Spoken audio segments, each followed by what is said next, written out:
वही आठवें व्रत की कथा। इस कार्तिक व्रत को इस व्रत को कार्तिक लगते ही अष्टमी को किया जाता है। जिस बार की दीपावली होती है वही आठवें भी इसी बार की पड़ती है। इस व्रत को स्त्रियां करती हैं जिनकी संतान होती है। बच्चों की माँ दिन भर व्रत रखे। सायकाल पर अष्ट कोष्ठक की अवई की पुतली रंग भर कर बनाए। उसी पुतली के पास सेई तथा सेई के बच्चे को भी चित्र भी बनाए तथा अवही अष्टमी का बड़ा चित्र छपा हुआ मंगवा कर दीवार पर लगा ले तथा उसका पूजन करें। सूर्यास्त के बाद अर्थात तारे निकलने के पर अवही माता की पूजा करने से पहले पृथ्वी को पवित्र करके चौक पर पूरकर एक लोटे में जल भरकर एक पटेल पर कलेश की भांति रखकर पूजा करें। अवई माता का पूजन करके माताएं कहानी सुने। पूजा के लिए माताएं पहले एक चांदी की अवई बनवाएं जिसे स्याऊ भी कहते हैं और उसमें चांदी के 2 दाने मोती वाले डलवा दें। जिस प्रकार गले में पहने हलवा तथा दूसरे में रुपया का बयाना निकाल कर रख ले और 7 दाने गेहूं को लेकर कहानी सुने। कहानी सुनने के बाद अवई स्याऊ की माला गले में पहन ले।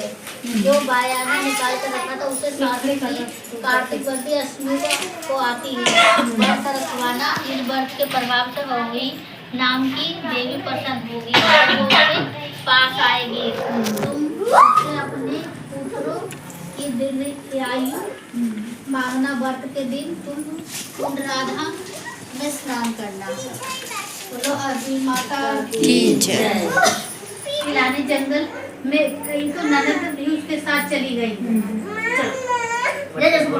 साहूकार की बेटी जहाँ मिट्टी काट रही थी उस स्थान पर स्याऊ साई अपने बेटों के साथ रहती थी। मिट्टी काटते हुए गलती से साहूकार की बेटी की खुरपी से चोट स्याऊ का एक बच्चा मर गया।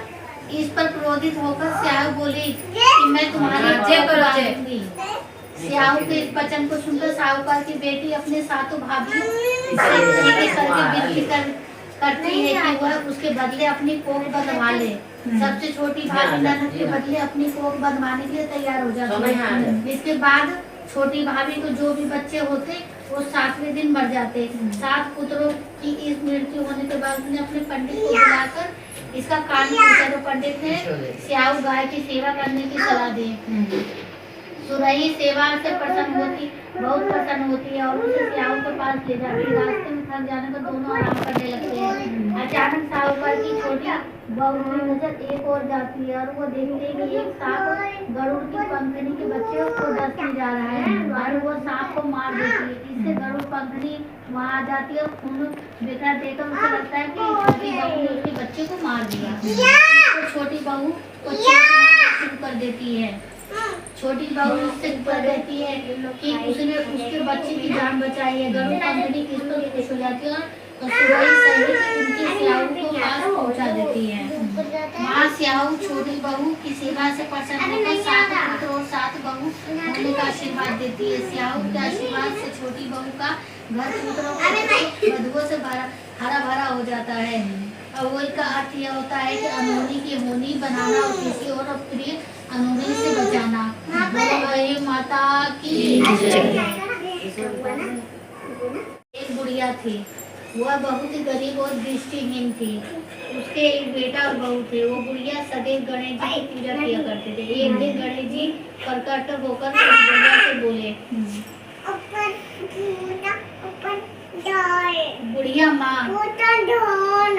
बुढ़िया माँ तू जो चाहे मांग ले। बुढ़िया बोली मुझसे तो मांगना नहीं आता, कैसे क्या मांगूं।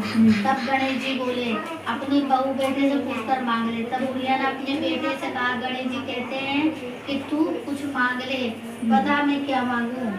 पुत्र ने कहा माँ तू धन मांग ले। बहू से पूछा तो बहू ने कहा नाती मांग ले। तब बुढ़िया ने सोचा कि ये तो अपने अपने मतलब की बात कह रहे हैं। तो बुढ़िया ने पड़ोसी से पूछा तो उसने कहा बुढ़िया तू तो थोड़े ही दिन जिएगी तो तू क्या मांगेगी और क्यों नाती मांगे। तू तो अपनी आंखों की रोशनी मांग ले जिससे तेरी जिंदगी आराम से कट जाए। इस पर बुढ़िया बोली यदि आप प्रसन्न हैं तो मुझे 9 करोड़ की माया दे, निरोगी काया दे, अमर सुहाग दे, आंखों की रोशनी दे, नाती दे, पोते दे और सब परिवार को सुख दे और अंत में मोक्ष दे। यह सुनकर गणेश जी बोले, बुढ़िया माँ तूने हमें ठग लिया, फिर भी जो तूने मांगा है वचन के अनुसार सब तुझे मिलेगा। और ये कहकर गणेश जी अंतर ध्यान हो गए। उस बुढ़िया ने जो मांगा वो सब कुछ मिल गया।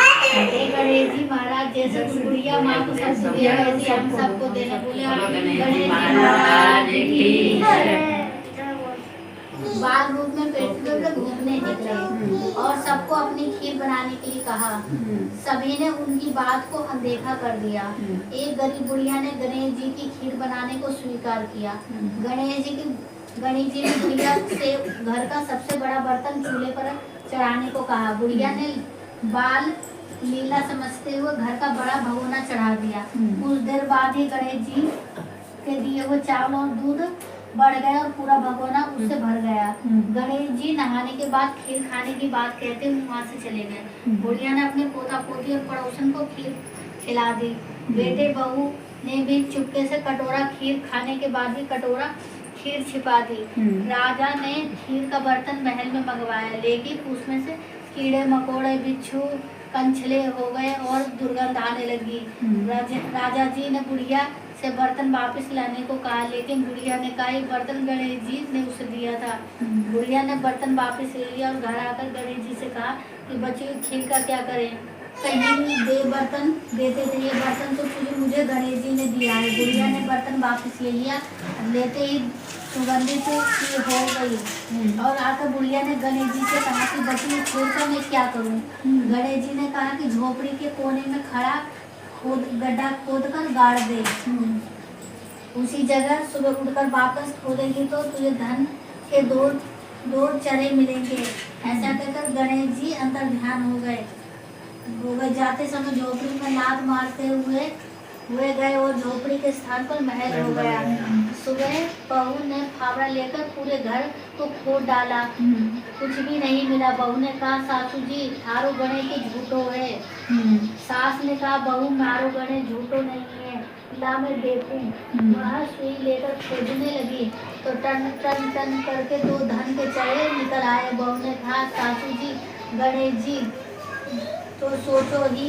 सास ने कहा गणेश जी भावनाओं का भूखा है, ये गणेश जैसा अपने बुढ़िया को दिया है, इसे सबको देना। विनायक जी की कथा कहने वाले को, मुखार भरने वाले को, आपस में सुनने सुनाने वाले को, सबको जय। कलावा बांध लो लोटे पे जिसके लिए उनको बांध लो।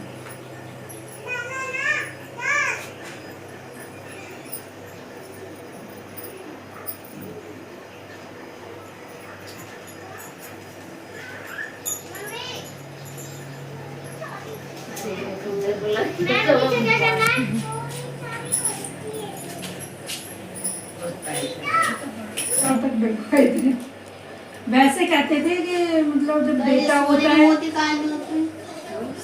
चांदी के ही होते हैं। नहीं तो सोने का मोती उसका क्या चिंता करो, तो ऐसे फैशन तो बना रखा था, वैसे बनवा रखा होगा नहीं हो गया था उसका मोती। ऐसे कहते थे जैसे पोता हुआ जब डलवा लो, बेटा हुआ जब डलवा लो, शादी हुई तो डलवा दो, ऐसे करके। ऐसे तो बहुत बड़ी माला हो जाएगी। अब ऐसे तो इतनी लेकिन अभी तक तो जब तक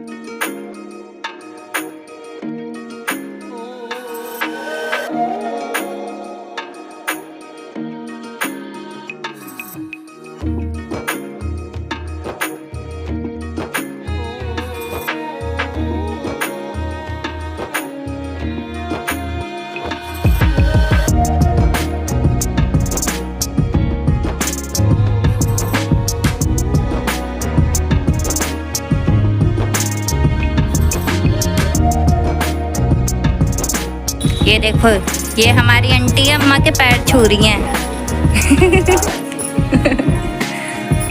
ये चल रही हमारी तीनों भाभियाँ। हाँ, और फिर गली में हल्ला करें, है ना। फिर भगाएंगे बिंदु भाभी कहेंगे ओए यही शोर मचा रहा है, चल हट यहाँ से। लेके आएंगे तो मारे करके और सो मचा भाग अपने घर।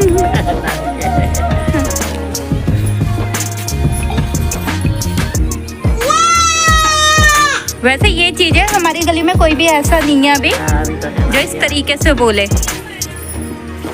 ये देखो ये भाभी तो इधर छुप के आ रही हैं, दिख भी नहीं रही पेड़ के पीछे। छोटे बड़े हो गए हैं बाबू। बताया अच्छी तरह। माँ को अपना आप देख रहे बच्चे अपना आप सीख रहे हैं।